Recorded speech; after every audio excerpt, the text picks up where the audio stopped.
مفتی صاحب اگر صف نامکمل ہو پھر بھی کرسیوں والی سرکار کیا صف کے آخر میں نماز پڑھے یا درمیان میں جہاں سے صف بن رہی ہو، کیونکہ کسی مسجد میں ٹوٹل 10 نمازی ہیں اور صف 20 نماز پر بنتی ہے؟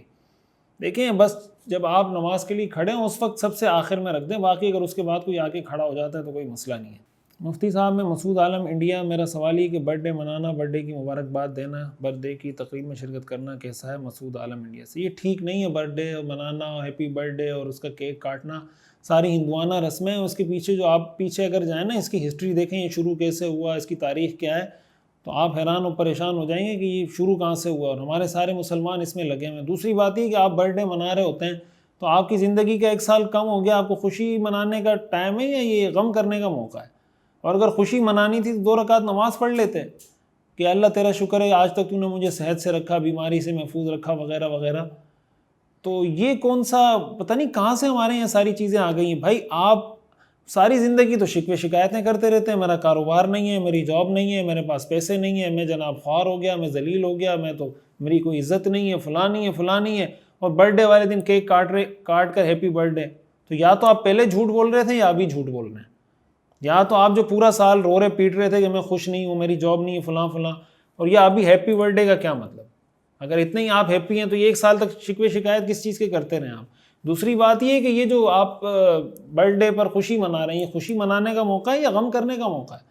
خوشی تو آپ اس وقت مناتے کہ جب یہ 1 سال آپ نے ایسے گزارا ہوتا کہ آپ کو اگر ابھی اس وقت موت آ جائے تو آپ ریڈی ہوں۔ ہیپی برتھ ڈے کہنے کا اس کا تو سمجھ میں آتا ہے کہ کوئی آدمی کہے کہ میں برتھ ڈے منا رہا ہوں، لیکن میں نے یہ سال ایسا گزارا ہے کہ ابھی اگر موت کا فرشتہ آ کے روح قبض کر جائے میں بالکل موت کے لیے تیار ہوں، تو سمجھ میں آتا ہے۔ لیکن اگر ساری زندگی گناہوں میں گزر رہی ہے، اللہ کی نافرمانی میں گزر رہی ہے، اس کو ہیپی برتھ ڈے کہنے کا کیا حق ہے؟ تو یہ جو سارے تصورات ہیں یہ ہندوانہ غیر مسلموں کے تصورات ہیں۔ حیرت کی بات یہ ہے کہ مسلمان اس کو فخر کی بات سمجھتے ہیں، منع کریں تو وہ کہتے ہیں یار ہر چیز میں مولوی ٹانگ اڑا رہے ہیں۔ بھائی یہ شروع کہاں سے ہوئی ہیں یہ چیزیں؟ تو ٹانگ اڑائیں گے، ظاہر ہے ایک چیز کو آپ اگر اس طرح زندگی کا حصہ بنا رہے ہیں اور اس کو باقاعدہ اپنی معاشرت کا حصہ بنا رہے ہیں، ہمارے کلچر ہماری معاشرت کی یہ چیزیں حصہ نہیں ہیں، تو اس سے اپنے آپ کو بچانا چاہیے۔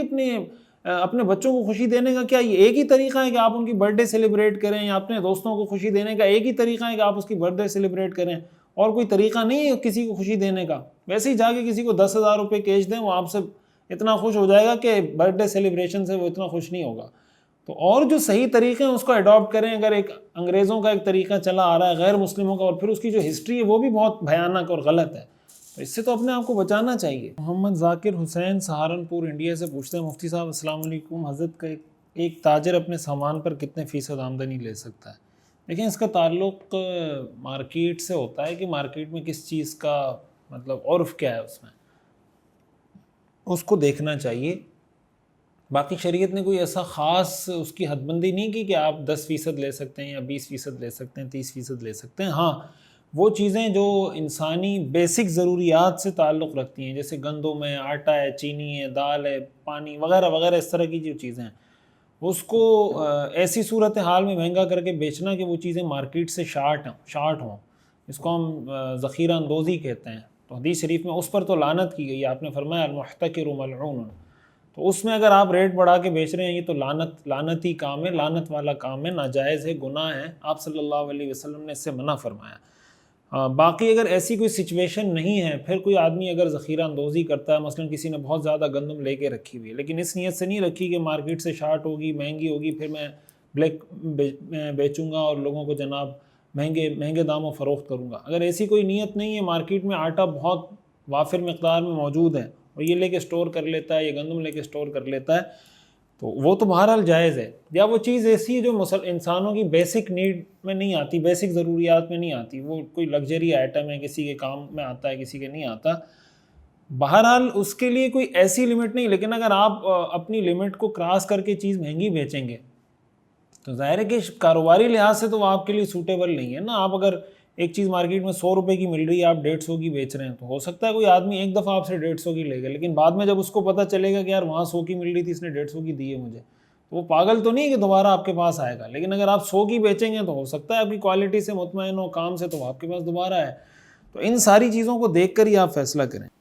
مفتی صاحب کسی نماز میں ایک سجدہ کرنا بھول جانے سے باقی نماز کیسے مکمل کریں گے؟ سجدہ دیکھیں دونوں سجدے فرض ہیں، اگر ایک سجدہ بھی نماز میں نہیں کیا تو نماز دوبارہ پڑھنی پڑے گی۔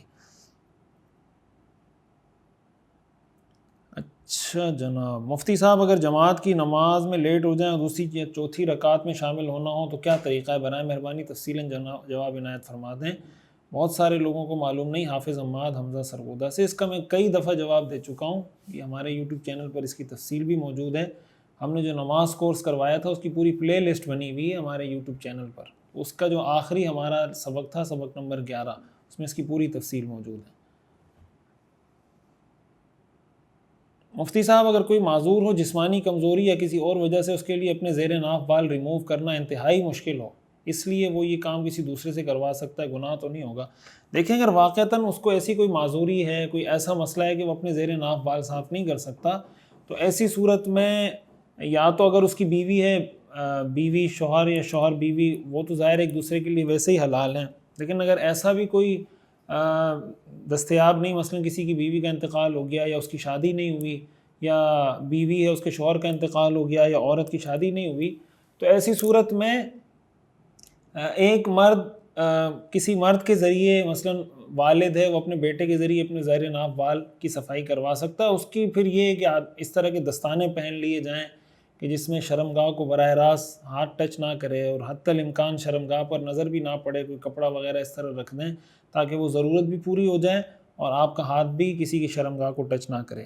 لیکن ایسا نہیں ہو سکتا کہ کوئی نامحرم مرد کسی نامحرم خاتون کے زیر ناف بال صاف کرے یا اس کا عکس، یہ کسی بھی صورت میں جائز نہیں ہے۔ ضرورت کے وقت یہ گنجائش ہے کہ کوئی معذور ہے، کوئی ایسا مسئلہ ہے، مثال کے طور پر والد ہے تو بیٹا ان کے زیر ناف بال صاف کرنا چاہے تو اس شرائط کے ساتھ کر سکتا ہے، یا والدہ ہے تو بیٹی ان کے زیر ناف بال صاف کرنا چاہے تو کر سکتی ہیں۔ لیکن نامحرم مرد نامحرم عورت کا، یا نامحرم عورت نامحرم مرد کے، یہ کسی بھی حالت میں نہیں کر سکتے، یہ بالکل جائز نہیں ہے۔